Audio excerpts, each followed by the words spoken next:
وانا مسافر الهند وراكب طيارتي، وانا معدي من فوق الصين لقيت الناس بتشاور لي من تحت: انزل انزل، تعالى صور معانا. نزلت الصين لقيت الاكله دي: زلط وجميع انواع الشطه بقى، صوص وفلفل احمر وفلفل اخضر وفلفل رومي، وادي حبه ميه نازله اهي على الزلط. هياكلونا زلط دول ولا ايه؟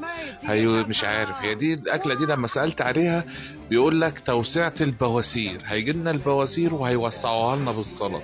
ربنا يسترها علينا. وادي اهي جايبين كبده ايه الله اعلم، يعني دي كبده ايه انا مش عارف، بقر كلاب مش عارف. انتوا عارفين هناك في الصين بياكلوا اي حاجه، اي حاجه تقابلهم عادي. وعادي نزلت هي بالكبده على الزلط. الله، اكله شكلها جميل جدا. انا اكتر حاجه مشوقاني ان ادوق طعم الزلط مش الكبده، يعني عايز اعرف الزلط ايه الاخبار.